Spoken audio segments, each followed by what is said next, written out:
প্রিয় দর্শক, যে যেখান থেকে দেখছেন সবাইকে স্বাগত জানাচ্ছি রাজনীতি এবং সমসাময়িক বিষয় নিয়ে এনটিভিতে সরাসরি সম্প্রচারিত অনুষ্ঠান সংলাপ প্রতিদিনে। আমি মুকসিমুল আহসান এবং আমাদের সঙ্গে দুজন অতিথি রয়েছেন। আমরা শুরুতেই তাদের সঙ্গে পরিচিত হব। আমার ঠিক বামে রয়েছেন ডাক্তার ওয়াজেদ খান, তিনি সম্পাদক সাপ্তাহিক বাংলাদেশ নিউ ইয়র্ক ভিত্তিক পত্রিকা এবং রাজনীতি বিশ্লেষক। এবং একই সঙ্গে রয়েছেন নুরুল হক নূর, ডাকসুর সাবেক ভিপি, সভাপতি গণ অধিকার পরিষদ। আপনাদের দুজনকেই আজকের আলোচনায় আহ্বান জানাচ্ছি, আমন্ত্রণ জানাচ্ছি, শুভেচ্ছা জানাচ্ছি। আমরা আজকের প্রসঙ্গটা আসলে ঠিক করেছি এরকম যে অন্তর্বর্তীকালীন সরকার এবং অংশীজনের মধ্যে দূরত্ব। কেন এরকম একটি প্রসঙ্গ ঠিক করেছি? কারণ আজকে আমরা দিনভর দেখেছি ইশরাক হোসেনকে ঢাকা দক্ষিণ সিটির মেয়র করার জন্য তার সমর্থকদের আন্দোলন। এটি নিয়ে সরকারের যিনি সংশ্লিষ্ট উপদেষ্টা তিনিও আজকে কথা বলেছেন, আসিফ মাহমুদ সজীব ভুঁইয়া। এদিকে সালাউদ্দিন আহমেদ তিনিও কথা বলেছেন। নুসরাত ফারিয়ার জেলের একটি প্রসঙ্গ রয়েছে, স্বরাষ্ট্রমন্ত্রীর বক্তব্য রয়েছে। এবং এর বাইরে আমরা গত কয়েক দিনের যদি বিভিন্নগুলো বিষয় দেখি, যেমন মানবিক করিডোর, বন্দর, আরও অনেকগুলো বাস্তবতা আছে যেখানে রাজনৈতিক দলগুলো বলছে যে তাদের সঙ্গে অনেকগুলো বিষয়ে আলোচনা করা হয় না। আবার অনেক ক্ষেত্রে বলা হচ্ছে যে কেউ বলছে যে সরকারের তাদের অংশ বেশি, কেউ বলছে তাদের অংশ বেশি, আবার কেউ সরকারকে সরাসরি সম্পূর্ণ অৌন করছে না। এরকম একটি বাস্তবতায় আজকের আমাদের যে আলোচনার বিষয় সেটি হচ্ছে অন্তর্বর্তী সরকার এবং অংশীজনের দূরত্ব। আমি প্রথমেই ডাক্তার ওয়াজেদ খান, আপনার কাছে যে বিষয়টি জানতে চাই, আজকে নিশ্চয়ই আপনার চোখে পড়েছে যে আজকে ঢাকা দক্ষিণ সিটি কর্পোরেশনের সামনে, নগর ভবনের সামনে আজকে পঞ্চম দিনের মতো আন্দোলন হচ্ছে। এবং এই আন্দোলন যখন চলছে, কিছুক্ষণ আগে ঢাকা দক্ষিণ সিটি কর্পোরেশনের যে বিএনপির যাকে মেয়র ঘোষণা করা হয়েছে, তিনি একটি ফেসবুকে বিশাল স্ট্যাটাস দিয়েছেন। এবং স্ট্যাটাসটা এরকম: মেয়র ফেয়ার কিচ্ছু না, অন্তর্বর্তী সরকারের কতিপয় ব্যক্তির অন্তরে ক্ষমতার লোভ এবং এটি চিরস্থায়ী করার কুৎসিত সত্যটা বের করে আনাটাই ছিল মূল উদ্দেশ্য। অনেক সমালোচনা মাথা পেতে নিয়েছি, পিতা মাতা তুলে গালিগালাজ চুপ করে সহ্য করেছি, কারণ একটাই, এদের চেহারা উন্মোচন করতে হবে গণতন্ত্রের স্বার্থে, জনগণের ভোটার অধিকারের স্বার্থে। সর্বশক্তি দিয়ে এরা ঢাকায় বিএনপির মেয়র আটকানোর চেষ্টার মধ্য দিয়ে আগামী জাতীয় নির্বাচনে কী ভূমিকা পালন করবে তা ক্লিয়ার কাট বুঝিয়ে দিল। কোনো কথা চলবে না। যারা নিরপেক্ষতা শুধু বিসর্জন দিয়েছে তা নয়, বরঞ্চ একটি দলের প্রতিনিধির কাজ করছে, তাদের অবিলম্বে পদত্যাগ করতে হবে। এরা হাসিনার মতোই বিচারককে হুমকি দিয়েছে, নির্বাচন কমিশনকে চ্যালেঞ্জ করছে, উচ্চ আদালতে হস্তক্ষেপ করছে, আমলাতন্ত্র হাসিনার দোসরদের সাথে নিয়ে লম্বা কুচক্র পরিকল্পনা করছে। একদিন এদের সবার নাম পরিচয় প্রকাশ পাবে। হাসিনাকেও বলেছিলাম, কবরটা ঠিক করা আছে, আল্লাহ হুকুম থাকলে সেখানেই হবে ইনশাল্লাহ। লড়াই শেষ হয় নাই, হয় দাবি আদায় করব, না হয় আল্লাহর নির্ধারিত স্থানে মাটির নিচে শায়িত হব। গণতন্ত্রের সাথে, জনগণের ভোটের অধিকারের সাথে এক চুল ছাড় হবে না। আমি দুজনের কাছেই জানতে চাই এই স্ট্যাটাসকে কিভাবে মূল্যায়ন করবেন। প্রথমে আমি একটু ওয়াজেদ ভাই আপনার কাছে যাই। ধন্যবাদ আপনাকে, শুভেচ্ছা এনটিভির অগণিত দর্শক শ্রোতাকে। আমি একটু ভূমিকা দিতে চাচ্ছি যে গত 5 আগস্ট যে ছাত্র জনতার যে গণ অভ্যুত্থান, এই গণ অভ্যুত্থানের মূল আকাঙ্ক্ষা ছিল ফ্যাসিবাদের পতন এবং ভবিষ্যতে যাতে নতুন করে কোনো ফ্যাসিবাদের সৃষ্টি না হয় এবং নতুন রাজনৈতিক বন্দোবস্ত যার মধ্য দিয়ে বাংলাদেশে গণতন্ত্র, আইনের শাসন, মানুষের অধিকার, সামাজিক ন্যায় বিচার এগুলো ফিরে আসবে, বৈষম্য দূর হবে। এই আকাঙ্ক্ষাকে ধারণ করে 5ই আগস্ট যে সরকার, অন্তর্বর্তীকালীন সরকার 3 দিন পর 8 আগস্ট গঠিত হয়েছে, বরেণ্য ব্যক্তিত্ব ডক্টর মোহাম্মদ ইউনূসকে প্রধান উপদেষ্টা করে আজকে 9 মাস পর এই অন্তর্বর্তীকালীন সরকারের যে কার্যক্রম, এই অন্তর্বর্তীকালীন সরকার যেখানে 9 মাসে আমাদের আকাঙ্ক্ষা ছিল যে যারা এই আপনি যেটা বলেছেন, যারা স্টেক হোল্ডার বা যাদের অংশীদারিত্ব রয়েছে সরকার গঠনে, গণ অভ্যুত্থানে, বিশেষ করে ছাড়াও ছাত্র জনতা ছাড়াও শেষ পর্যন্ত, শেষ মুহূর্তে আমরা দেখেছি দেশপ্রেমিক সেনাবাহিনী এখানে গুরুত্বপূর্ণ ভূমিকা পালন করেছে এবং তারা মধ্যস্থতা করেই এই সরকার গঠনের তাদের যে ভূমিকা সেটা তারা এখানে রেখেছে। তো এখন এই 9 মাস পরে আমাদের ধারণা ছিল যে এবার নতুন রাজনৈতিক বন্দোবস্তের জন্য সংস্কার হবে, রাষ্ট্র সংস্কার। এই রাষ্ট্র সংস্কারের মধ্য দিয়ে একটা সনদ তৈরি হবে। সেই সনদ পরবর্তীকালে নির্বাচনের পূর্বে সেটা সব রাজনৈতিক দলের সেখানে তাদের স্বাক্ষর থাকবে, তাদের যে সংহতি ওই এর সাথে তারা মতানৈক্য প্রকাশ করবে, পরবর্তী এটা নির্বাচনে যাবে। কিন্তু আমরা দেখতে পেলাম যে এই নির্বাচন এবং সংস্কারকে কেন্দ্র করে বড় রাজনৈতিক দলগুলোর সাথে বড় ধরনের মতো পার্থক্য এই অন্তর্বর্তীকালীন সরকারের সৃষ্টি হয়েছে। তারা বলছে যে নির্বাচন চাচ্ছে এবং প্রথম দিক থেকে তারা নির্বাচন চেয়ে আসছে। নির্বাচন এবং এই মতপার্থক্যের বাকি বিষয়গুলো আমরা পরে জানবো। আপনি এই প্রসঙ্গটা একটু ছোট্ট করে বলবেন, তারপরে নূরের কাছে শুনে আমরা বিরতিতে যেতে হবে। ওকে, আমি এখানে বলতে যাচ্ছি যে এই যে দূরত্ব সৃষ্টি হয়েছে, এই দূরত্ব সৃষ্টি হয়েছে রাজনৈতিক দলগুলোর সাথে, এবং এমনকি এই সরকার গঠনে যারা সহায়তা করেছে, আমি মনে করি সামরিক বাহিনীর সাথেও এই বর্তমান অন্তর্বর্তীকালীন সরকারের বড় ধরনের বিরোধ বা মতানৈক্য সৃষ্টি হয়েছে, যেটা দৃশ্যমান এখন আমরা বুঝতে পারছি গত কয়েকদিনের ঘটনা প্রবাহের মধ্য দিয়ে। তো এখন এর কারণ হলো, আমি মনে করি যে অন্তর্বর্তীকালীন সরকারের যে কাঠামো, যারা উপদেষ্টা হয়েছেন, এখানে হাতে গোনা কয়েকজন উপদেষ্টা ছাড়া অন্যান্য উপদেষ্টা তাদের দক্ষতা, কর্মদক্ষতা, তাদের যোগ্যতা, তাদের অভিজ্ঞতা এসব প্রশ্নবিদ্ধ। এখানে অনেকে এসেছেন তাদের ব্যক্তিগত এজেন্ডা বাস্তবায়ন করতে, অনেকে তাদের প্রোফাইল ভারী করতে এসেছেন, এবং এসব কারণে আজকে যে সংস্কার কার্য এটা স্থবির হয়ে পড়েছে, মতানৈক্য সৃষ্টি হয়েছে। বিশেষ করে আপনি যে আজকে প্রসঙ্গটা টানলেন, রাজনৈতিক দলের সাথে নির্বাচন নিয়ে, সংস্কার নিয়ে মতানৈক্য, এবং ইশরাককে মেয়র ঘোষণা নিয়ে যে জটিল অবস্থার সৃষ্টি হয়েছে। আমরা প্রতিদিন ঢাকা শহরে দেখতে পাচ্ছি মিছিল, মিটিং, অবরোধ, তালা বন্ধ করা, রাস্তা বন্ধ করা, মানুষের দুর্ভোগ সৃষ্টি করা, এটা অব্যাহত রয়েছে। এটা আমি মনে করি এই সরকারের একটা বড় ধরনের ব্যর্থতা। মানুষের গণতান্ত্রিক অধিকার থাকবে, তারা কথা বলবে, তাদের সব অধিকারই ঠিক আছে, কিন্তু সেটাকে নিয়ন্ত্রণ করতে হবে। একজনের অধিকার প্রতিষ্ঠা করতে যে অন্যের যাতে অধিকার খর্ব না হয়, সেই বিষয়টা তাদেরকে আমলে নিতে হবে। এখন ইশরাককে মেয়র ঘোষণা, এর আগে আমরা দেখেছি চট্টগ্রামের ডক্টর শাহাদাত হোসেনকে মেয়র ঘোষণা করা হয়েছে। সে আগের যে নির্বাচন হয়েছিল বিতর্কিত, সেই নির্বাচনের পরে রায় দিয়েছে কোর্ট, হয়েছে। কিন্তু ইশরাককে নিয়ে গত 6 দিন যাবৎ যে জটিলতার সৃষ্টি হয়েছে আমরা দেখছি। প্রতিদিন নগর ভবনের সামনে বিক্ষোভ হচ্ছে, রাস্তা বন্ধ হচ্ছে, শেষ পর্যন্ত তালা ঝুলিয়ে দিয়েছে। এমনকি এই মন্ত্রণালয়ের, স্থানীয় সরকার মন্ত্রণালয়ের যিনি উপদেষ্টা, তিনি অফিস করতে পারছেন না সেখানে। তো এটা নিয়ে ইশরাক যে আজকে যে স্ট্যাটাস দিয়েছে, এটা তার আবেগ থেকে, তার অনুভূতি থেকে, তার যে আক্ষেপ, অন্য জন যদি মেয়র হতে পারে, তাকে ঘোষণা করেছে নির্বাচন কমিশন, কেন হতে পারছে না, এটা তার আবেগ থেকে। আর অন্যদিকে আমরা দেখেছি যে স্থানীয় সরকার উপদেষ্টা সজীব ভুঁইয়া, তিনি যে দিয়েছেন, তিনি বলছেন যে গায়ের জুড়ে এটা করার চেষ্টা করা হচ্ছে। তিনি 10টা দিয়েছেন, এর না হওয়ার কারণ, তার শপথ না নেওয়ার কারণে তিনি বলতে চেয়েছেন আইনি সমস্যা আছে, আইনি সমস্যা। এখানে আদালত এবং নির্বাচন কমিশনের ভেতর যে সংঘাত, তাদের যে বিরোধিতা, এটা অনেকটা সেম সাইড। ফুটবল খেলার মাঠে সেম সাইড হয়, এক পক্ষের 2 খেলোয়াড়ে যখন সংঘর্ষ বাধে তখন এটা সেম সাইড হয়। এখানে দেখা যাচ্ছে যে আরজি সংশোধন অবৈধ মর্মে হাইকোর্ট যে রায় দিছিল, ওই রায় বিপক্ষে গিয়ে নির্বাচন কমিশন তাকে মেয়র ঘোষণা করেছে। এছাড়া তারপরে যে আপনার কোর্ট যেটা তাকে সময় দিয়েছিল, সেই সময়ের এটা নিয়ে অ্যাপিল করেছিল এবং 2 জন লিগাল নোটিশ দিয়েছিল। এই সময়টা তাদেরকে না দিয়ে নির্বাচন কমিশনরা 10টায় গেজেট প্রকাশ করেছে। এরপরও নির্বাচন কমিশন কোনো আপিল করেনি, এটা তার দাবি সজীব ভুঁইয়ার। তো এইসব কারণে এই যে জটিলতা সৃষ্টি হয়েছে, এই জটিলতা নিরসনের দায় সরকারের। এটা ইশরাকের দায় না, এটা বিএনপির দায় না। এবং তাদেরকে আদালত যদি ন্যায় বিচার করে এখানে নির্বাচন কমিশন যদি কোনো পক্ষের দিকে না ঝুঁকে, তাহলে এটা তারা নিজেরা এটা সংশোধন করবে। এজন্য জনভোগান্তি হবে, কিংবা ইশরাককে বা বিএনপিকে এটা নিয়ে তাদের মাঠে থাকতে হবে, নগর ভবন বন্ধ করতে হবে।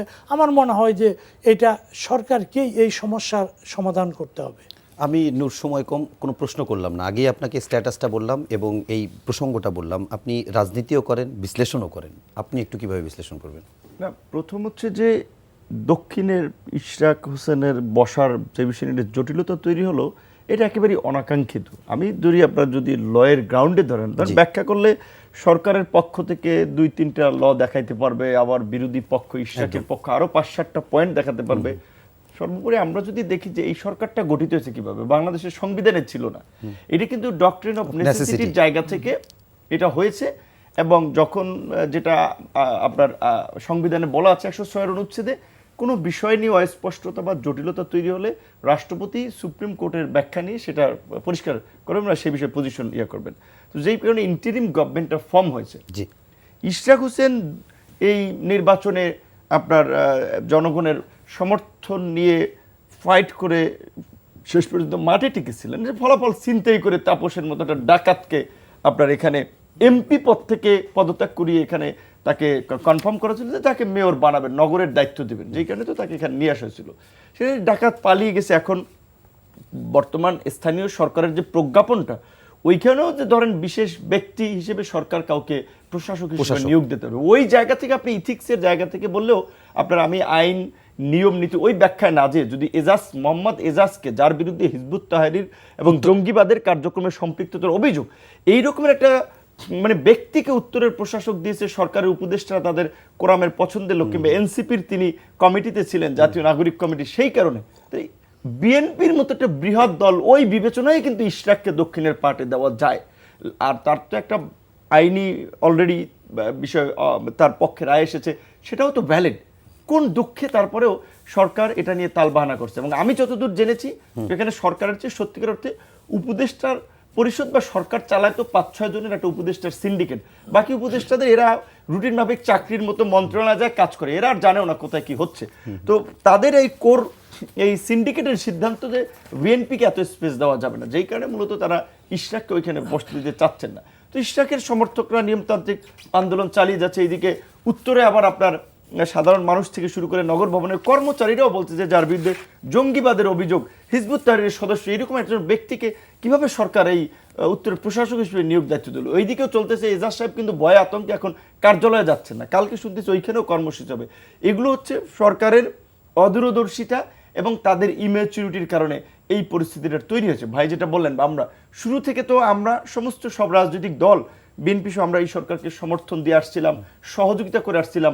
সরকারের আচরণ এবং কর্মকাণ্ডে কিন্তু আজকে রাজনৈতিক দল এবং অংশীজনদের সাথে একটা দূরত্ব বা গ্যাপ তৈরি হয়েছে, যেটা আপনার প্রোগ্রামের হেডলাইন যে অন্তর্বর্তীকালীন সরকারের সাথে অংশীজনদের দূরত্ব। আজকে আমরা প্রফেসর ইউনূসের সাথে সাক্ষাৎ করতে চাইলে আমাদেরকে বলা হচ্ছে স্যার শরীর খারাপ, এই ব্যস্ততা, অ্যাপয়েন্টমেন্ট ওইভাবে দেওয়া হচ্ছে না।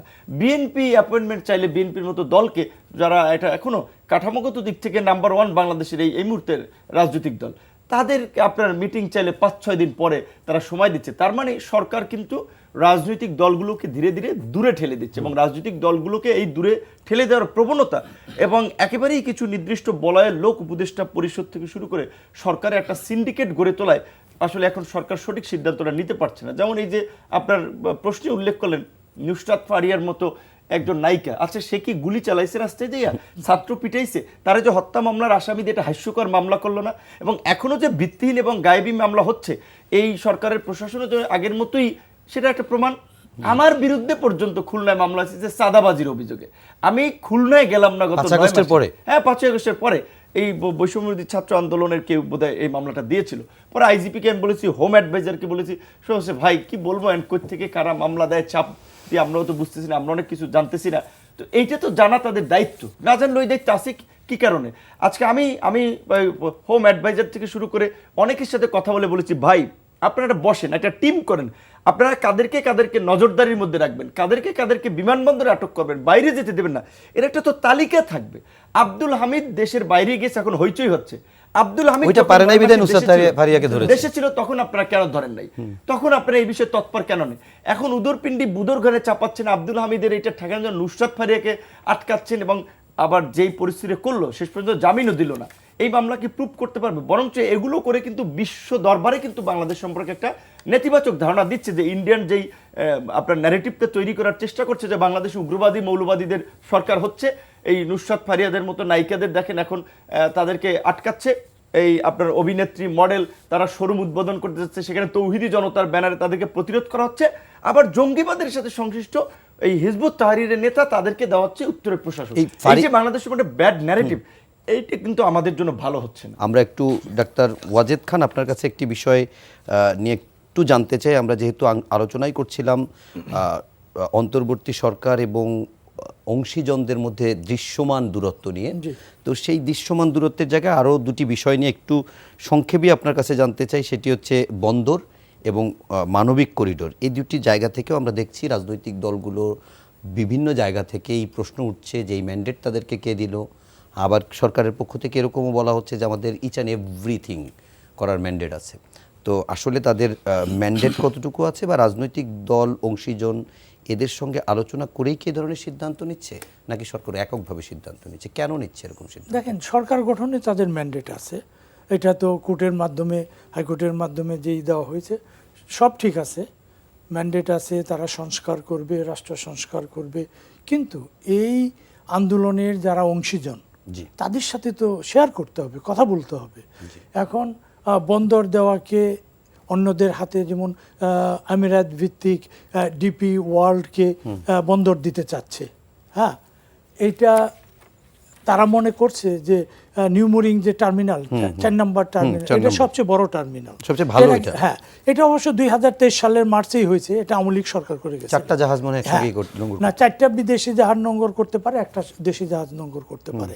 এটা বড় টার্মিনাল, এটা তাদেরকে দেওয়ার জন্য একটা চুক্তি হয়েছে, এবং এটা নভেম্বরে হবে, সম্পূর্ণ চুক্তিটা হবে। তো এই ক্ষেত্রে এটা একটা রাজনৈতিক দলগুলো বলছে এটা দেশ বিরোধী এই চুক্তি, এটা ঠিক হবে না। শুধু তাই নয়, এটা তো আগের সরকারই করে গেছে। জাতীয় স্বাধীনতা, সার্বভৌমত্ব এবং নিরাপত্তার জন্য এটা ঝুঁকিপূর্ণ হতে পারে, এটা তাদের বিশ্বাস। এটা আমার মনে হয় যে এটা আমাদের সামরিক বাহিনীও হয়তো এই ধরনের মনে করে নিরাপত্তার ক্ষেত্রে। তবে করিডোর, যেটা মানবিক করিডোর রাখাইনের জন্য, এই মানবিক করিডোর, বিশেষ করে এই মানবিক করিডোর আপনি জানেন জেনেভা কনভেনশনে 1990 সালে এটা করছিল, তখন যে যুদ্ধ চলতেছে, বসনিয়া হার্জেগোভিনায় যে যুদ্ধ, ওই সময় এটা প্রথম করে। তারপরে আপনার দেখেন আর্মেনিয়া জর্জিয়ার যুদ্ধে হয়েছে, সিরিয়ার যুদ্ধে হয়েছে, 23 সালে আপনার গাজায় যে এই করিডোরের পরও সেখানে ব্যাপক বোমাবর্ষণ হয়েছে। বসনিয়া হার্জেগোভিনাতে 1995 যে কিলিং হয়েছে, বলে যে ইউরোপে এটা সেকেন্ড লার্জেস্ট কিলিং ছিল, সেটা ওইটা বড়। তো এগুলোর একটা ঝুঁকি আছে। মানবিক করিডোরের কোনো ভালো দিক উদাহরণ আছে দুই একটা? হ্যাঁ, ভালো দিকটা হলো, মানবিক করিডোরটা হলো যে এখন মনে করেন যে সংঘর্ষ চলতেছে ভিতর, মায়ানমারের ভিতর, রাখাইনটা আলাদা। রাখাইনের সাথে বাংলাদেশের যে বর্ডার প্রায় 271 কিলোমিটারের মতো বর্ডারে এটা বাংলাদেশের। তো এখন রাখাইনের যে ভেতরের যে শাসন কার্য, এটা মায়ানমারের জান্তার হাতে নেই, তারা পিছিয়ে গেছে এখান থেকে। এখন আমাদের দেশে যে সরকারের যে উপদেষ্টা বা নিরাপত্তা বিষয়ক উপদেষ্টা ডক্টর, হ্যাঁ, ওনাকে করা হয়েছে। এখানে 28 তারিখে দেখেন উপদেষ্টা, পররাষ্ট্র উপদেষ্টা উনি বলছেন যে এটা আমাদের একটা চুক্তি হয়ে গেছে। তারপর আবার নিরাপত্তা বিষয়ক উনি বললেন যে না, এটা চুক্তি হয় নাই, ধোঁয়াশে এটা। তারপর আবার বললেন যে হ্যাঁ, আমরা চুক্তি করতে পারি, উই ডোন্ট কেয়ার, আমরা কাউকে কেয়ার করি না। এটা যেহেতু বর্ডারের সাথে, এখন এই মুহূর্তে বাংলাদেশে বিজিবির সাথে মায়ানমারের যে সীমান্তরক্ষী বাহিনী, তার সাথে কোনো কন্ট্যাক্ট নেই। কাজেই এখন যারা কন্ট্যাক্টে আছে আরাকান, তাদের সাথে আমার সম্পর্ক হবে, কিন্তু বিষয়টা সেরকম না। এটা যদি হয় এবং এই প্যাসেজটা হবে জাতিসংঘের মাধ্যমে, এটা ধরেন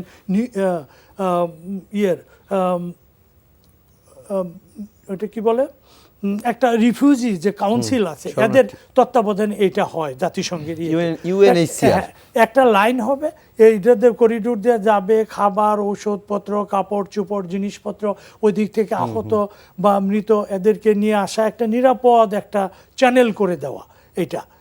তো এই চ্যানেলটা হবে ঠিক আছে, কিন্তু এটার যে বড় ঝুঁকি সেটা হলো এখন মনে করেন যে মায়ানমার সরকার যদি জানতা মনে করে যে আমরা এই চ্যানেল দিয়ে তারা দিচ্ছে, হ্যাঁ আমরা 2টা মিসাইল ছুড়ে দিলাম ইয়েতে এই চিটাং পোর্টে বা কক্সেস বাজারে ছুড়ে দিলাম, তাদের তো মাথা খারাপ, তারা করে দিতে পারে। আর এছাড়া বড় হলো যেটা আমেরিকা চাচ্ছে হয়তো এই চ্যানেলটা করার জন্য তাদের একটা ভূ রাজনৈতিক একটা আছে এখানে ইন্টারেস্ট। একটা ব্যাপার একটু জানাবেন। একটা সেকেন্ড আমি এটা শেষ করি। এখানে থার্ড পার্টি আছে 3টা দেশ, ভারত, চীন এবং রাশিয়া। হ্যাঁ, তারা কিন্তু এই ক্ষেত্রে জান্তা সরকারকে তারা সাপোর্ট দিচ্ছে।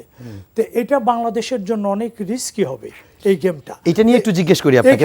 এখানে একটা প্রশ্ন, এটা বড় প্রশ্ন, সেটা হলো এই ক্ষেত্রে যদি জাতীয় নিরাপত্তা সংরক্ষণ করতে হয় রোহিঙ্গা এই চ্যানেল বা করিডোর এবং চিটাং হিল ট্র্যাক্স, এখানে সেনাবাহিনীর একটা রিজার্ভ। আমি এটা নিয়ে যে আপনার কাছে জানতে চাচ্ছিলাম যে সেনাবাহিনী রাজনৈতিক দলগুলোর সাথে আমি জানলাম আলোচনা হয়নি। এখন সেনাবাহিনী তো স্বাধীনতা, সার্বভৌমত্ব বা ডিফেন্সের প্রশ্ন আসলে প্রতিরক্ষার জায়গায় তো তাদের একটা ভূমিকা থাকে, তাদের নিশ্চয়ই এখানেও তাদের কনসেন্ট লাগে। তো তাদের এখানে মতামতটা কি? তাদের মতামত এটা যদি করতে হয় তাহলে তাদেরকে ইয়েতে নিয়েই করতে হবে, আস্থায় নিয়ে। তাদের কথা হলো যে এই 2টা জিনিস আমার মনে হয় যে অত্যন্ত স্পর্শকাতর। চিটাং হিল ট্র্যাক্সের 2 ডিভিশন আর্মি বাংলাদেশের সেখানে নিয়োজিত, ওই চিটাং এই বেল্টে। আর এছাড়া আপনার যে এই করিডোর হবে, আমি যেটা বললাম যে ভূ রাজনৈতিক যে বিষয়টা, এই চ্যানেল দিয়ে যে আর্মস যাবে না বা আসবে না বা এই ইয়েরা রাখাইনি এরা ঢুকবে না, এটার তো কোনো গ্যারান্টি কেউ দিতে পারবে না। তো এই যে একটা রিস্ক, এই কারণে এই রাজনৈতিক দলগুলো তারা ভাবছে যে এটা জাতীয় নিরাপত্তার জন্য হুমকি হইতে পারে। এবং এটা আমার মনে হয় সেনাবাহিনীরও তাদের এই ধারণা, এবং তাদের সাথে আলোচনা করে এটা করছে কিনা আমার সন্দেহ আছে। এখন সেনাবাহিনীর সঙ্গে কথা বলে নাই, জামাত বলছে জামাতের সাথে কথা বলে নাই, এনসিপি বলছে তাদের সাথে কথা বলে নাই, বিএনপি বলছে তাদের সাথে কথা বলে নাই, তাহলে সরকারের সিদ্ধান্ত কার সাথে কথা বলে? এখানে সরকারে বললাম না সিন্ডিকেট, কোনো ব্যক্তি বিশেষ বা কোনো গুটি কয় উপদেষ্টা যদি এখানে সিদ্ধান্ত নিয়ে এটা করে, এটা কার্যকর করা সেনাবাহিনী কি মুখোমুখি সরকার দাঁড় করিয়ে দেবে? এটা তো হইতে পারে না। এখানে বুঝতে হবে, আমি দেখেন 71 সালে যখন যুদ্ধ শুরু হলো, তখন আপনার জুলাই আগস্টের দিকে ইন্দিরা সরকার তৎকালীন সেনাপ্রধান ভারতের জেনারেল মানেকশকে বলছিলেন যে ইয়েতে পাকিস্তানের সাথে ইস্ট বেল্টে তাদের সাথে করার জন্য, পাকিস্তানের সাথে যুদ্ধ করে এটাকে করার জন্য, কিন্তু মানেকশ সেটা শুনেন নাই। উনি 71-এর ডিসেম্বরের 3 তারিখে এসে পাকিস্তানের সাথে যুদ্ধে জড়ালো। তাদের একটা, যারা সেনাবাহিনীতে আছে বা সশস্ত্র বাহিনীর, তাদের তো নিরাপত্তা এবং এ বিষয়ে তাদের ধারণা আছে, তারা বিশ্লেষণ করে কখন কোনটা সময় উপযোগী হবে, কোন চ্যানেলে তারা কাজ করছে, দীর্ঘ সময় ধরে চিটাং হিল ট্র্যাক্সে কাজ করছে। অনেক সেনাবাহিনী, অনেক সদস্য সেখানে মারা যাচ্ছে। আপনি প্রতি রাত্রে দেখবেন ইন্ডিয়া পুশ করছে এখন বিভিন্ন সীমান্ত দিয়ে। চিটাং হিল ট্র্যাক্সে বিভিন্ন পাহাড়ে রাতের বেলা আপনি দেখবেন বিভিন্ন রঙের বাতি জ্বলছে, কারা এখানে ঢুকছে ভেতরে, এগুলো তারা কনসার্ন। আমার মনে হয় এই কনসার্নের কারণে এটা উচিত হবে ডক্টর ইউনূস সরকারের যে তাদেরকে আস্থায় নিয়ে রাষ্ট্রীয় নিরাপত্তা এবং স্বাধীনতা, সার্বভৌমত্ব অক্ষুণ্ণ রাখতে কোনো ধরনের ঝুঁকি নেওয়া যাবে না। এই ক্ষেত্রে এটা আমি মনে করি রাজনৈতিক দলগুলো যে ভূমিকা গ্রহণ করেছে এটা গুরুত্বপূর্ণ, এবং সেনাবাহিনীরও যে একটা আছে এখানে, এই তাদেরও যে একটা অংশগ্রহণ, তারা অংশীজন এই তাদের সাথে আলোচনা করা দরকার। এটা আলোচনা না করে আপনার কাছে একটা প্রশ্ন আগেই রেখে যাই, পরে আপনি উত্তর দিবেন। সেটা হচ্ছে, আপনি আপনার বক্তব্যে বলেছেন সামরিক বাহিনীর সাথে সরকারের বড় ধরনের দূরত্ব তৈরি হয়েছে, এটির ব্যাখ্যা আপনার কাছে জানবো। তার আগে আমি একটু নূরের কাছে একটা বিষয় একটু জানতে চাই। নুরুল হক নূর, আপনি একটু বলবেন 2টা বিষয়। প্রথমটা একটু ছোট্ট করে উত্তর দিলে পরের প্রসঙ্গে যাব। সেটি হচ্ছে, আমরা দেখছি ঢাকায় বিভিন্ন আন্দোলন, সরকার আবার এই আন্দোলনগুলো গুণে রাখে, 242টা 45টা এরকম করে বলেও, এটা হ্যাঁ যাক 80 পর্যন্ত গুনছেন সরকার সম্ভবত। এই যে গুনে গুনে রেখে আন্দোলনগুলোকে করা বা আন্দোলনগুলো থাকা, এইটা কি ডেমোক্রেসির বিউটি নাকি সরকারের সাথে দূরত্ব? মানে আমি কেন বলছি কথাটা, কারণ হচ্ছে মানে যেখানে সবাই জুলাইয়ের পক্ষে শক্তি বলছে, সেখানে আলোচনার মাধ্যমে সমাধান না হয়ে কেন রাজপথে আসতে হচ্ছে? এটা ভ্যালিড কোশ্চেন, এবং এইটাই আসলে এর গোড়াটা ফাইন্ড আউট করা দরকার। যেটা আপনি বলছেন যে স্বাভাবিকভাবেই তো গণ অভ্যুত্থানের পূর্বে দুইটা শক্তি, এটা স্পষ্ট, সেটা আমলাতন্ত্র থেকে শুরু করে প্রশাসন, রাজনৈতিক, ব্যবসায়ী, গণমাধ্যম, সব জায়গায় একটা দৃশ্য ফুটে উঠেছে যে একটা ফ্যাসিবাদের পক্ষে যারা এই ফ্যাসিবাদকে টিকে রাখতে চেয়েছিল তারা একেবারে নগ্নভাবে, আমি বলবো যে নিজের ব্যক্তিত্ব, মানবিকতাকে বিসর্জন দিয়ে ফ্যাসিবাদের পক্ষে বুনো উল্লাস করেছে, আর একটা পক্ষ যারা এই ফ্যাসিবাদকে পরাজিত করার জন্য লড়াই সংগ্রাম করেছে। তো এখন এই আমরা যারা বসে আছি কথা বলছি, আমরা তো ধরেই নেই সবাই এই অভ্যুত্থানের পক্ষের শক্তি। তাহলে ওয়াই এখন আমরা যেখানে অভ্যুত্থানের পক্ষের শক্তি সকলে মিলে আমরা যেখানে একটা নয়া বাংলাদেশ বিনির্মাণের কথা বলছি, একটা নতুন সোশ্যাল কন্ট্রাক্টের কথা বলছি, একটা নতুন পরিবেশ তৈরি করার কথা বলছি, তাহলে আমরা কেন আন্দোলন সংগ্রাম, সরকারের বিরুদ্ধে আপনার রাস্তায় দাঁড়ানো, ভোট চাওয়া, নির্বাচন চাওয়া, এই জায়গাটাতে আসলাম? আমার কাছে মনে হচ্ছে যে এর জন্য এই সরকার দায়ী, এবং এই সরকারকে আমি সরি টু সে খুব হার্ড ল্যাঙ্গুয়েজ বলতেছি, একটা অথর্ব সরকার গঠিত হয়েছে। প্রফেসর ডক্টর মোহাম্মদ ইউনূসের যে পাণ্ডিত্য, তার যে আন্তর্জাতিক সুনাম সুখ্যাতি, তার প্রতি আমার পরিপূর্ণ শ্রদ্ধা ভালোবাসা আছে, সেটা নিয়ে কিন্তু বিন্দুমাত্র কারো আপনার সন্দেহ সংশয়ের অবকাশ নাই।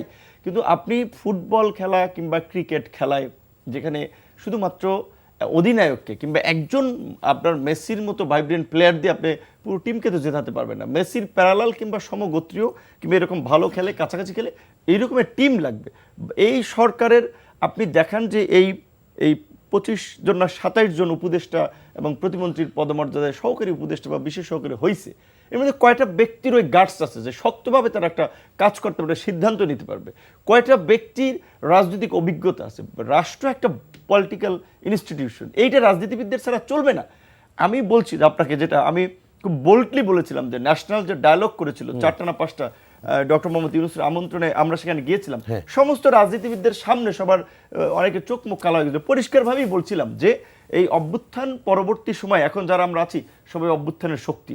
এই রাষ্ট্রকে পুনর্গঠন করার জন্য, রাষ্ট্রে স্থিতিশীলতা আনয়ন করার জন্য, এবং সর্বোপরি যে ফ্যাসিবাদকে আমরা পরাজিত করেছি সেই ফ্যাসিবাদের পুনরুত্থান ঠেকানোর জন্য আমাদের অন্তত আগামী 10 বছর আমাদের এই জাতীয় ঐক্য ধরে রাখতে হবে।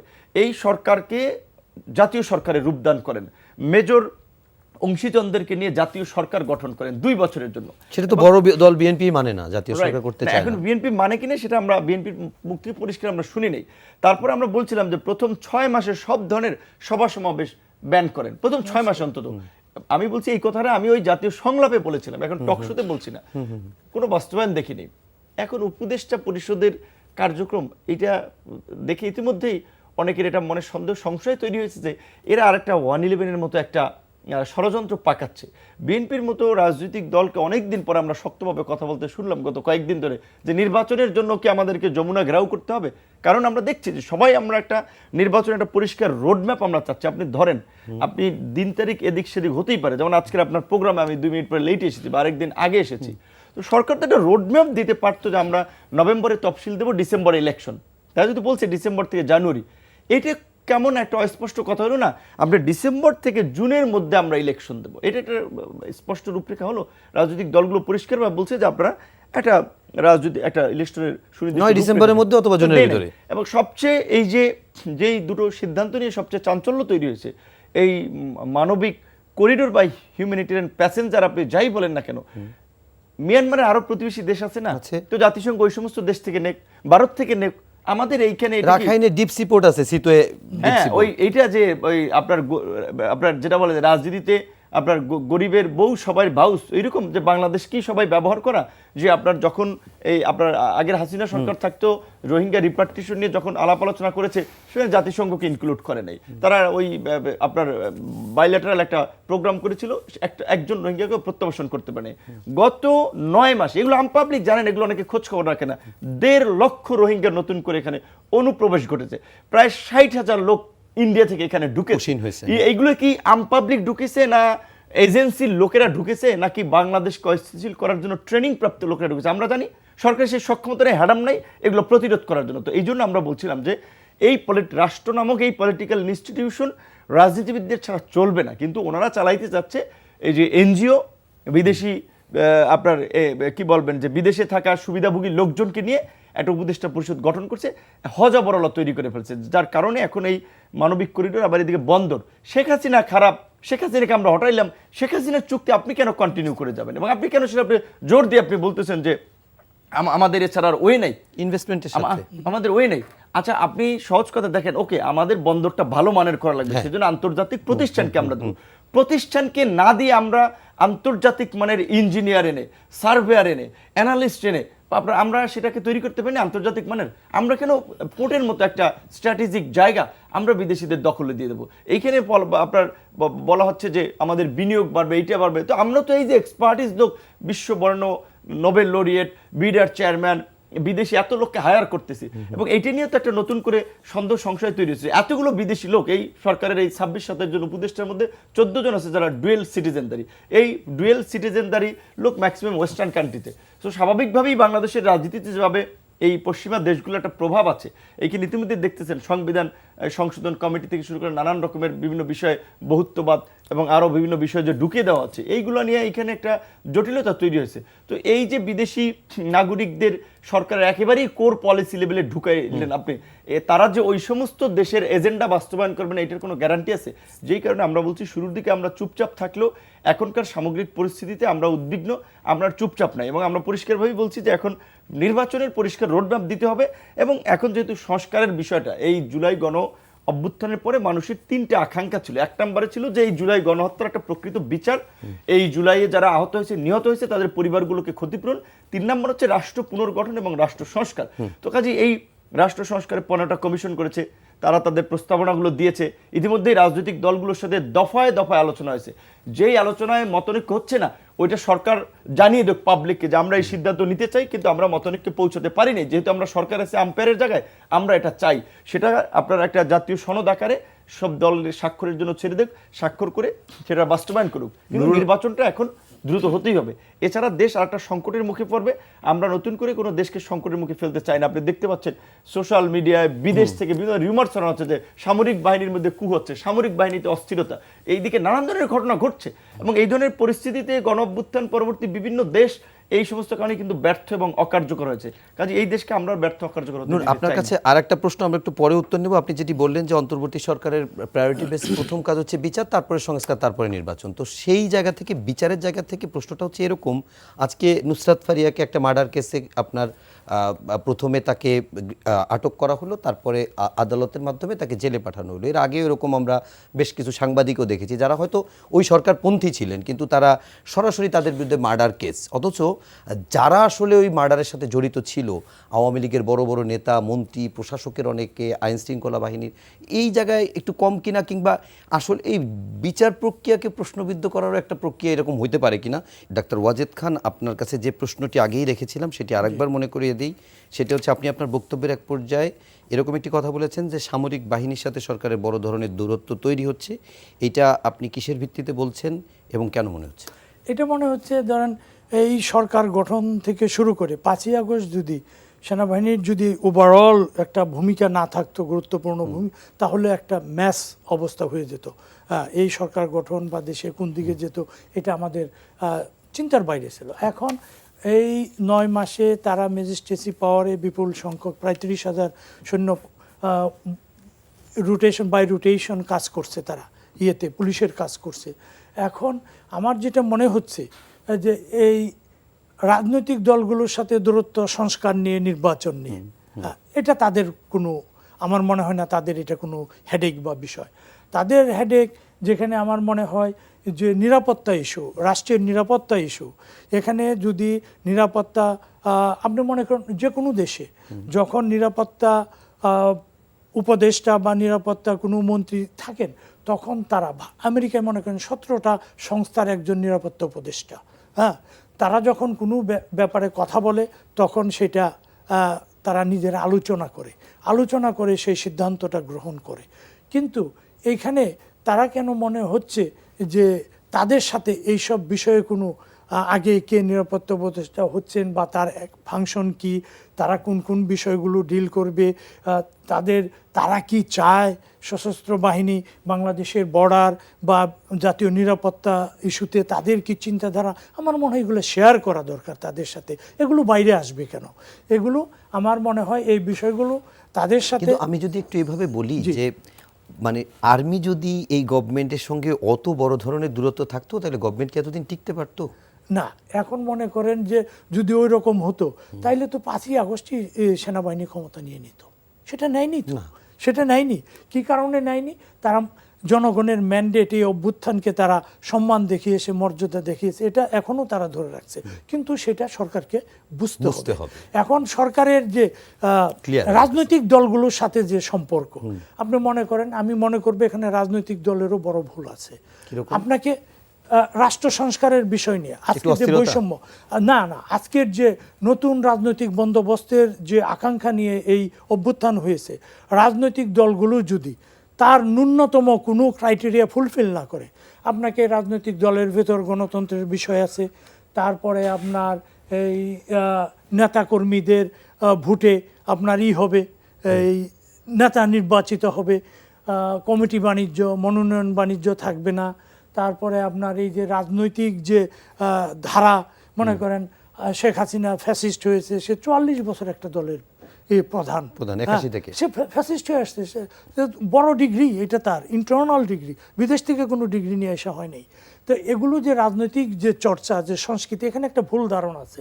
দলের ভেতর কোনো পরিবর্তন নয়, জাতীয় রাজনীতির একটা পরিবর্তন। দলে পরিবর্তন না করে দেশে কিভাবে করবেন? না, মনে করেন উনি একটা দল করে, ওনার দলের যে গণ অধিকার পরিষদের ওনার একটা আছে, কি বলে যে উনি কি করবেন, আদর্শ আছে, নীতি আছে, কিভাবে হবে, প্রত্যেক দলেরই আছে, ওইটার মধ্যে কোনো ইন্টারফিয়ারেন্স নাই।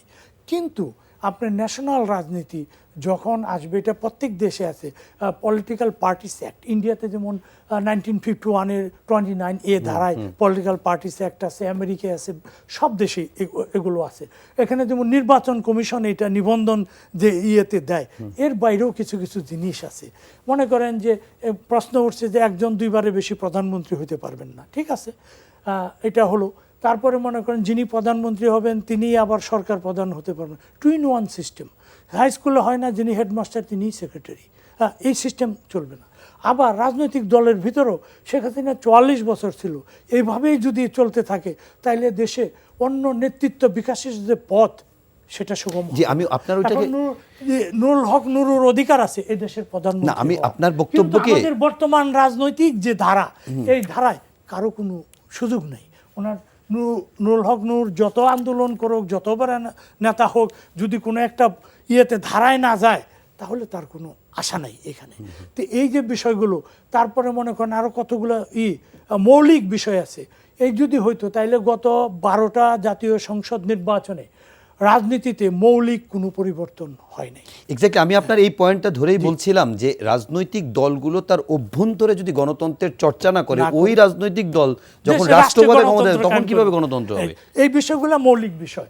এখন এগুলো নিয়ে রাজনৈতিক সংস্কারের কোনো কমিশন গঠিত হয় নাই। আপনি চিন্তা করেন, শিক্ষা একটা ইম্পর্টেন্ট বিষয়, শিক্ষা নিয়ে কোনো কমিশন গঠন হয় নাই।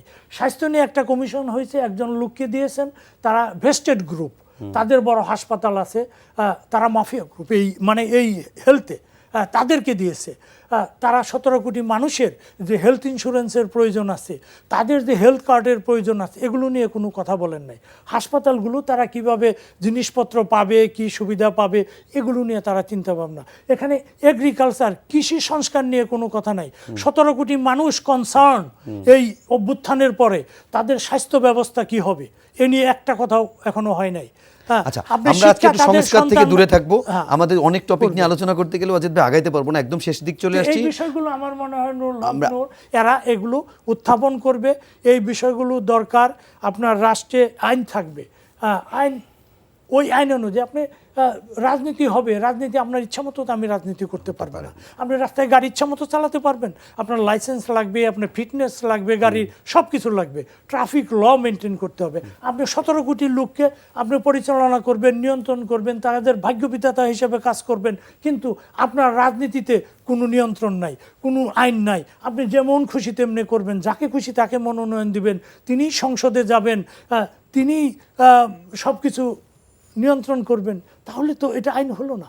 আপনাকে সেখানে ন্যূনতম একটা নিয়ন্ত্রণ, ন্যূনতম একটা আইন আপনাকে মেনে চলতে হবে। এটা বিশ্বের সব দেশে হয়, আমাদের দেশে এটা নাই। ওকে, আমরা যদি সুযোগ পাই আপনার কাছে আরেকবার আসবো। আমরা একদম শেষ দিকে এসেছি। আমরা একটু নুরুল হক নূর, আপনার কাছে যে বিষয়টি বিরতির আগেই প্রশ্নটি করেছিলাম, যে আমরা দেখছি একেবারে ছোট্ট করে বলতে গেলে অনেক রুই কাতলাকে এখনো দেখতে পাচ্ছি না, কিন্তু অনেক চুনোপুটি দেখা যাচ্ছে গ্রেপ্তার হচ্ছে। বিচার প্রক্রিয়ার আসলে কি অবস্থা মনে হয়? কিছুদিন আগে আপনারা মূলধারার মিডিয়াগুলোতে প্রকাশ করতে পারেন নাই, আল জাজিরার অনুসন্ধানী সাংবাদিকতায় কাজ করে জুলকার নাইন সাহেব ভাই, সে ফেসবুকে একটা পোস্টের মাধ্যমে দেখিয়েছে যে এই সরকারের আমলে বসুন্ধরা গ্রুপের মতো একটা মাফিয়া দুর্বৃত্ত 100 কোটি টাকার ওই আপনার বন্দরের সারচার্জ বা ভাড়াটারা বা ফিটি মিলাইয়া 60 কোটি টাকা মওকুফ করে নিয়েছে। অভিযোগ আছে যে একজন উপদেষ্টার এটা পরামর্শে বা উপদেষ্টার ছেলে নাকি এটার সাথে ইনভলভ, যে তারা কমিশন নিয়ে এটাকে মাফ করিয়েছে। তো এই আমলে যদি বসুন্ধরার মতো এই লুটেরা, যে আপনি দেখেছেন এই গণহত্যার সময় পরিষ্কারভাবে ব্যবসায়ীদের মিটিং টিটিং করে শেখ হাসিনার কাছে, শেখ হাসিনার সামনে বলেছিল যে আমরা মরার পরেও শেখ হাসিনার পাশে থাকতে চাই, তো সে ব্যবসা করছে, তার এখন পর্যন্ত একটা চুলও কেউ নাড়াতে পারে নাই। এবং বলা চলে এই গণহত্যার যদি মদতদাতা বলতে এদের ফাইন্যান্স, এটা বলতে হবে।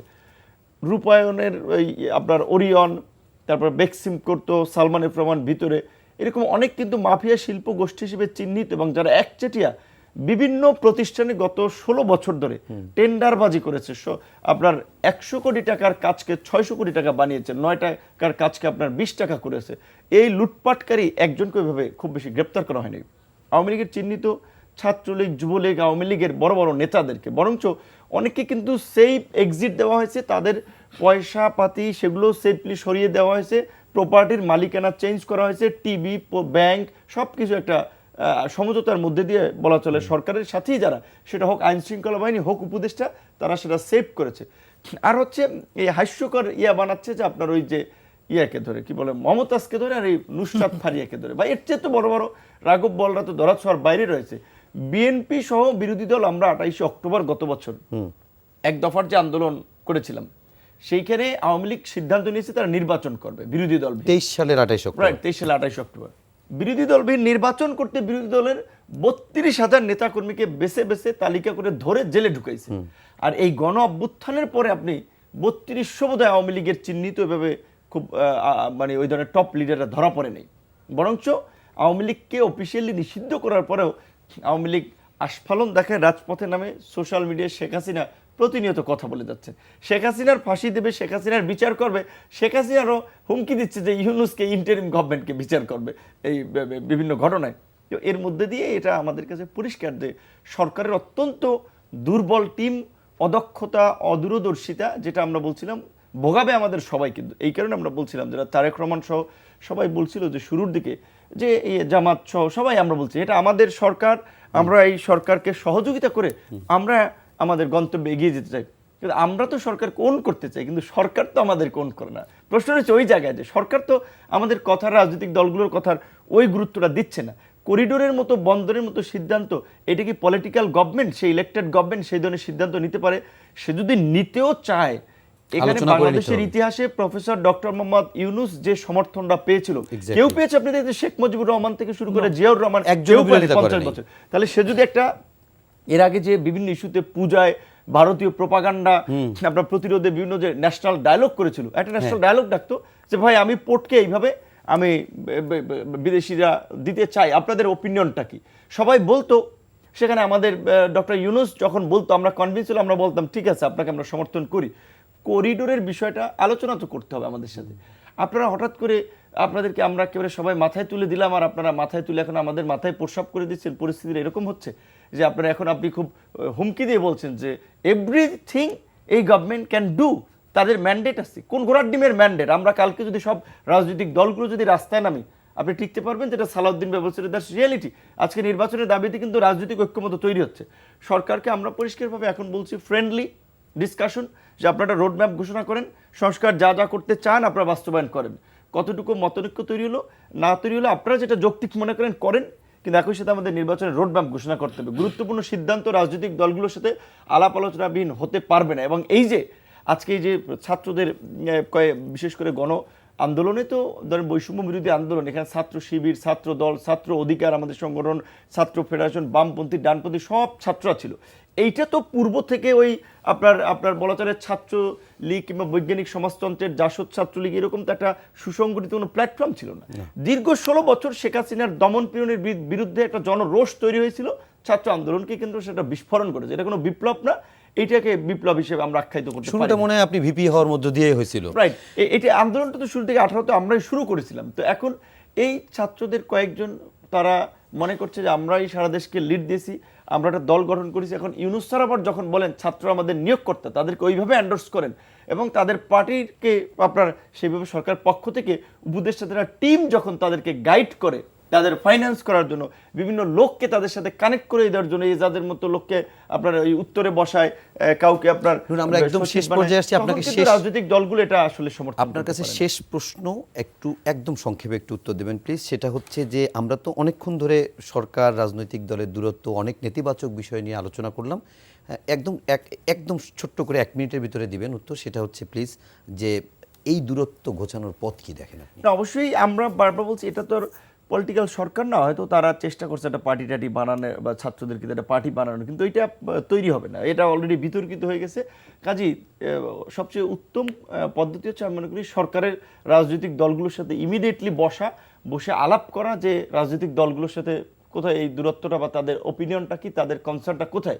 এবং একই সাথে আমরা ইতিমধ্যেই করিডোর এবং বন্দরের মধ্যে যে সিদ্ধান্ত নিয়েছি, ওকে এটা আমাদের সরকার না, ওকে আমার জনগণ চায় না, আমরা এটা করবো না, রাজনৈতিক দলগুলোর সাথে ডেকে এই আলাপটা করা দরকার। একই সাথে যেহেতু নির্বাচন নিয়ে একটা সন্দেহ সংশয় তৈরি হয়েছে এবং সত্যিকার অর্থে প্রশাসন থেকে শুরু করে ব্যবসায়ী সব জায়গায় কিন্তু একটা অস্থিরতা আছে, কেউ কিন্তু কার্যক্রমে আসলে গতি পাচ্ছে না। সেই জায়গা থেকে নির্বাচিত সরকার না আসলে প্রকৃত অর্থে এই আপনার স্থবিরতা কাটবে না। সেই ক্ষেত্রে নির্বাচিত সরকারের দিকে যেতে আমাদের যেই সংস্কারগুলো লাগবে, সেই সংস্কারগুলো সরকার বাস্তবায়নে উদ্যোগ নিলে আমার মনে হয় সবাই আমাদেরকে সহযোগিতা করবে, সরকারকে সহযোগিতা করবে এবং আমরা করতে চাই। আমাদের এই ভাই যেটা বলেছে এটা যৌক্তিক, যে অবশ্যই আমরা শুধুমাত্র ক্ষমতার পরিবর্তন চাই না জুলাই, এখনো আমরা চাচ্ছি না, অবশ্যই আমরা যৌক্তিক কিছু রিফর্ম চাই। সেই রিফর্মের প্রশ্নে আমরা সরকারকে আপোষহীন সমর্থন দেব, কিন্তু রিফর্ম না করে যদি সে যায় বন্দর নিয়ে, করিডোর নিয়ে, বিদেশিদের ডাইকে আইনা দেশের মধ্যে, এইগুলো তো আপনার ইন্টারিম গভর্নমেন্টের কাজ না, আসলে ওইখানে ওনারা জটিলতা পাকাই ফেলছেন। ওকে, আমরা একদম শেষ করব। ওয়াজেদ ভাই আপনি একটু 1 মিনিটে বলবেন যে আপনি এটা সমাধানের কি পদ্ধতি? আমি সমাধানের দেখি দূরত্ব কমানোর কি পদ্ধতি? যেটা বড় অংশীজন সেনাবাহিনীর সাথে এটা জাতীয় কাউন্সিল, নিরাপত্তা কাউন্সিল, সরকার একটা করতে পারে, আলোচনা করে এই বিষয়টা রিজলভ করতে পারে, তারা কি চায় বিভিন্ন মহলের তাদের সেটা মতামত করিডোর নিতে বন্দর হবে। বুঝলাম। আর এই রাজনৈতিক দলের সাথে আমার মনে হয় সরকারের সদিচ্ছা এবং রাজনৈতিক দলগুলোরও সদিচ্ছা থাকতে হবে। আপনার চেতনা ধারণ করতে হবে। 5 আগস্টের কি লক্ষ্য নিয়ে এই আগস্ট হয়েছিল রাষ্ট্র সংস্কারে, তাদেরও কোথাও না কোথাও কিছু না কিছু ছাড় দিতে হবে।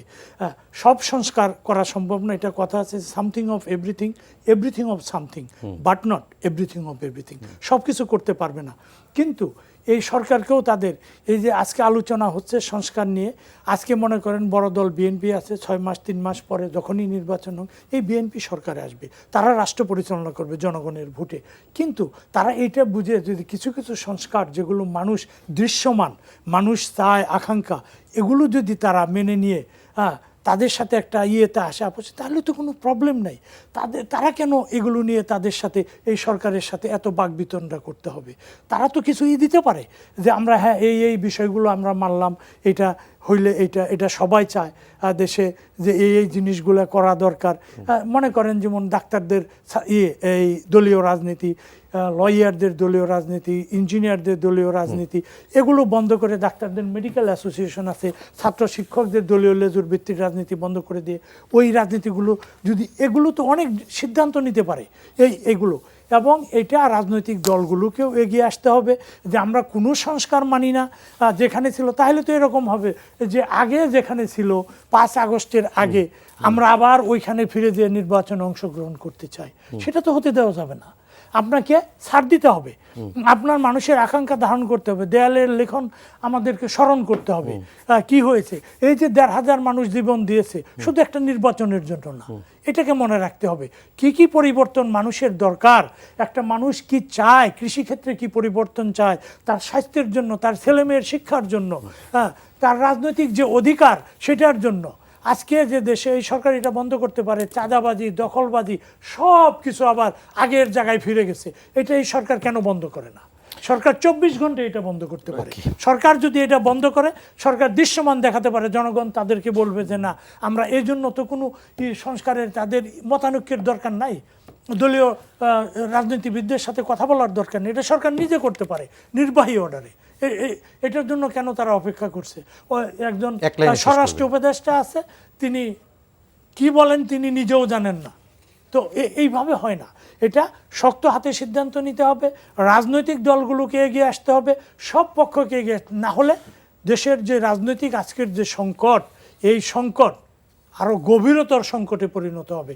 এটা রাজনীতিবিদদের বুঝতে হবে, বর্তমান অন্তর্বর্তী সরকারকে বুঝতে হবে, যারা এই স্টেক হোল্ডার প্রত্যেককে বুঝতে হবে। অনেক অনেক ধন্যবাদ ডাক্তার ওয়াজেদ খান এবং নুরুল। আকাঙ্ক্ষার কথা মনে রেখে আমাদের সময় শেষ। অনেক ধন্যবাদ ডাক্তার ওয়াজেদ খান এবং নুরুল হক নূর, এবং দর্শক আপনাদেরকেও ধন্যবাদ কষ্ট করে সময় নিয়ে এতক্ষণ ধরে অনুষ্ঠান দেখার জন্য। সবাই ভালো থাকবেন, সুস্থ থাকবেন, শুভ সন্ধ্যা।